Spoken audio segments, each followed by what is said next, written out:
Hi friends, welcome to ತನುಸ್ವಯಮಾಡುಗೆ. ಇವತ್ತಿನ ದಿನ ಹೋಟೆಲ್ಸಲ್ಲಿ ಒಂದು ರುಚಿ ರುಚಿಯಾದಂಥ ಸಾಂಬಾರ್ ಮಾಡೋದು ತೋರಿಸ್ತಾ ಇದ್ದೀನಿ. ಬನ್ನಿ ಹಾಗಿದ್ರೆ ಮಾಡೋದು ನೋಡೋಣ. ನಾನೊಂದು ಕುಕ್ಕರ್ನಲ್ಲಿ ಒಂದು ಅರ್ಧ ಕಪ್ ಆಗೋಷ್ಟು ತೊಗರಿ ಬೇಳೆನ ಹಾಕೊಳ್ತಾ ಇದ್ದೀನಿ. ತೊಗರಿ ಬೇಳೆನ ಒಂದು 2ರಿಂದ 3 ಸಾರಿ ನೀರನ್ನ ಹಾಕೊಂಡು ಕ್ಲೀನಾಗಿ ವಾಶ್ ಮಾಡ್ಕೊಳ್ಬೇಕು. ನೋಡಿ, ಈ ಥರ ಕೈಯಿಂದ ಚೆನ್ನಾಗಿ ಉಜ್ಜಿ ಅದರಲ್ಲಿ ಇರುವಂಥ ಸ್ಟಾರ್ಚ್ ಏನಿದೆ ನೋಡಿ, ಇದೆಲ್ಲವೂ ಹೋಗಬೇಕು. ಅಷ್ಟು ನೀವು ಚೆನ್ನಾಗಿ ವಾಶ್ ಮಾಡ್ಕೊಳ್ಳಿ. ನೋಡಿ, ವಾಶ್ ಮಾಡ್ಕೊಂಡು ಇಟ್ಕೊಂಡಿದ್ದೀನಿ.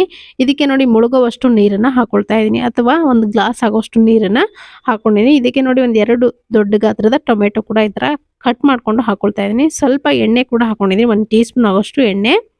ಚೆನ್ನಾಗಿ ಬೇಳೆ ಬೇಯತ್ತೆ, ಬೇಗನೆ ಬೇಯತ್ತೆ, ಬೇಳೆ ಸಾಫ್ಟ್ ಆಗಿ ಬೇಯತ್ತೆ ಎಣ್ಣೆ ಹಾಕೋದ್ರಿಂದ. ಇವಾಗ ನೋಡಿ, ಇದ್ರ ಮೇಲ್ಗಡೆ ಒಂದು ಸ್ಟ್ಯಾಂಡ್ ಇಟ್ಕೊಂಡು ವೆಜಿಟೇಬಲ್ಸ್ನ ಹಾಕೊಳ್ತಾ ಇದ್ದೀನಿ.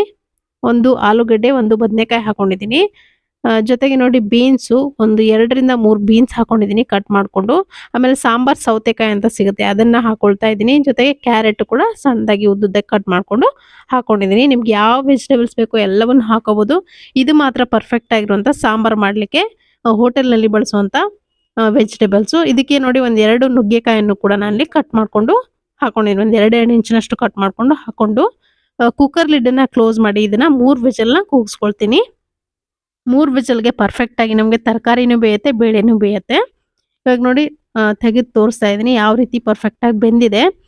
ನುಗ್ಗೆಕಾಯಿಂದ ಹಿಡಿದು ಎಲ್ಲ ತರಕಾರಿನೂ ಚೆನ್ನಾಗಿ ಬೆಂದಿದೆ. ಬೇಳೆ ಕೂಡ ನಮ್ಗೆ ಯಾವ ಹದಕ್ಕೆ ಬೇಕೋ ಆ ಹದಕ್ಕೆ ಬೆಂದಿರುತ್ತೆ. ನೋಡ್ತಿರ್ಬೋದು ನೀವು. ಇವಾಗ ಇದಕ್ಕೆ ಒಂದು ಟೀ ಸ್ಪೂನ್ ಆಗೋಷ್ಟು ಅಚ್ಚಕಾರದ ಪುಡಿ ಹಾಕೊಳ್ತಾ ಇದ್ದೀನಿ. ಇವಾಗ ರುಚಿಗೆ ಎಷ್ಟು ಬೇಕಷ್ಟು ನೋಡ್ಕೊಂಡು ಉಪ್ಪನ್ನ ಸೇರಿಸ್ಕೊಳ್ಳಿ. ಇವಾಗ್ಲೇನೆ ಉಪ್ಪನ್ನ ಹಾಕೊಂಡಾದ್ಮೇಲೆ ಒಂದು ಮ್ಯಾಶರ್ನ ಸಹಾಯದಿಂದ ಚೆನ್ನಾಗಿ ಬೇಳೆ ಮತ್ತೆ ಟೊಮೆಟೊ ಏನಿದೆ ನೋಡಿ ಎಲ್ಲವನ್ನು ಮ್ಯಾಶ್ ಮಾಡ್ಕೊಳ್ಬೇಕು ಪೂರ್ತಿಯಾಗಿ. ನೋಡಿ, ಎಷ್ಟಾಗುತ್ತೋ ಅಷ್ಟು ನುಣ್ಣಗೆ ನೀವು ಮ್ಯಾಶ್ ಮಾಡ್ಕೊಳ್ಬೇಕು. ಇವಾಗ ಬೇಯಿಸಿಟ್ಕೊಂಡಿರುವಂಥ ತರಕಾರಿಗಳೇನಿದೆ ನೋಡಿ, ಅದನ್ನು ಕೂಡ ಹಾಕೊಳ್ತಾ ಇದ್ದೀನಿ. ನೋಡ್ತಿರ್ಬೋದು ಯಾವ ರೀತಿ ಬೆಂದಿದೆ ಅಂತ. ಯಾವುದೇ ರೀತಿ ಪೂರ್ತಿ ಸಾಫ್ಟ್ ಆಗಿ ಬೆಂದಿಲ್ಲ. ನಮ್ಗೆ ಯಾವ ಹದಕ್ಕೆ ಬೇಕೋ ಆ ಹದಕ್ಕೆ ಬೆಂದಿದೆ. ನಿಮ್ಮ ಹೋಟೆಲ್ಗಳೆಲ್ಲ ಹೋದಾಗ ಯಾವ ಹದಕ್ಕೆ ನಿಮಗೆ ಸಿಗುತ್ತೆ ನೋಡಿ ಸಾಂಬಾರಲ್ಲಿ ವೆಜಿಟೇಬಲ್ಸು, ಅಷ್ಟು ಹದಕ್ಕೆ ಇಲ್ಲಿ ಬೆಂದಿದೆ.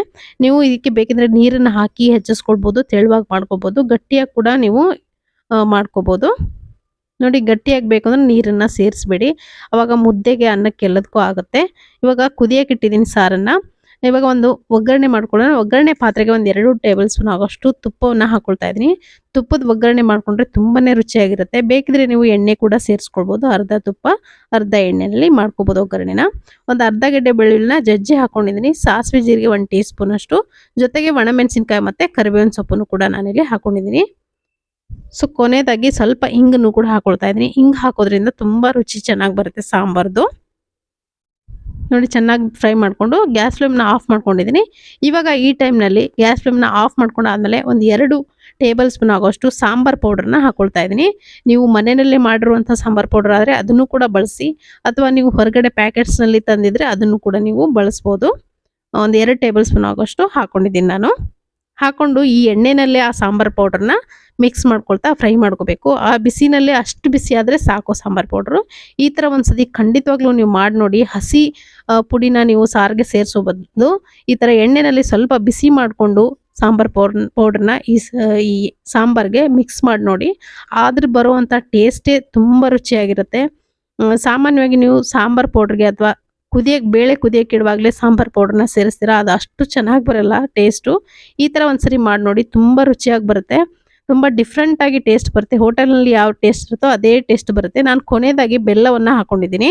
ಒಂದು ಅರ್ಧ ಟೀ ಸ್ಪೂನ್ ಅಥವಾ 1 ಸ್ಪೂನ್ ಆಗೋಷ್ಟು ಬೆಲ್ಲವನ್ನು ಹಾಕೊಂಡಿದ್ದೀನಿ. ಸ್ವೀಟ್ ಜಾಸ್ತಿ ಇಷ್ಟಪಡಲ್ಲ ಅನ್ನೋರು ಸ್ವಲ್ಪ ಕಡಿಮೆ ಬಳಸಿ ಬೆಲ್ಲನ. ಚೆನ್ನಾಗಿ ಮಿಕ್ಸ್ ಮಾಡ್ಕೊಳ್ತಾ ಒಂದು 2ರಿಂದ 3 ಕುದಿ ಕುದಿಸಿದ್ರೆ ರುಚಿಯಾದಂಥ hotel style vegetable sambar ready ಆಗುತ್ತೆ. ನೋಡಿ, ನಿಮಗೆ ದೇವಸ್ಥಾನಗಳು ಕೂಡ ಇದೇ ಟೇಸ್ಟ್ ಬರುತ್ತೆ, ಆ ಟೇಸ್ಟ್ ಬರುತ್ತೆ. ನಾನು ಹೇಳಿರುವಂಥ ಮೆಥಡಲ್ಲಿ ನೀವು ಈ ಸಾಂಬಾರು ಮಾಡಿದ್ರೆ ಒಂದ್ಸರಿ ಖಂಡಿತ ಮಾಡಿ ನೋಡಿ. ಹೇಗಿತ್ತು ಅಂತ ಅಭಿಪ್ರಾಯ ತಿಳಿಸಿ ಕಾಮೆಂಟ್ ಮುಖಾಂತರ. ಇದೇ ಥರ ಸುಮಾರು ಸಾಂಬಾರು ರೆಸಿಪಿಗಳನ್ನ ನಾನು ಆಲ್ರೆಡಿ ಅಪ್ಲೋಡ್ ಮಾಡಿದ್ದೀನಿ. ಅದನ್ನು ನೋಡಿಲ್ಲ ಅಂದರೆ ಡಿಸ್ಕ್ರಿಪ್ಷನಲ್ಲಿ ಲಿಂಕ್ಸನ್ನು ಕೊಟ್ಟಿರ್ತೀನಿ, ಅಲ್ಲಿ ಹೋಗಿ ನೀವು ನೋಡ್ಕೋಬೋದು. ಕೊನೆಯದಾಗಿ ಸ್ವಲ್ಪ ಕೊತ್ತಂಬರಿ ಸೊಪ್ಪನ್ನು ಹಾಕ್ಕೊಂಡು ಚೆನ್ನಾಗಿ ಮಿಕ್ಸ್ ಮಾಡ್ಕೊಂಡ್ರೆ ಆಯಿತು. ರುಚಿಯಾದಂಥ ಸಾಂಬಾರು ರೆಡಿಯಾಗಿದೆ. ಖಂಡಿತ ಈ ರೆಸಿಪಿ ಇಷ್ಟ ಆಗಿದ್ರೆ ಲೈಕ್ ಮಾಡೋದನ್ನು ಮರಿಬೇಡಿ. Thank you.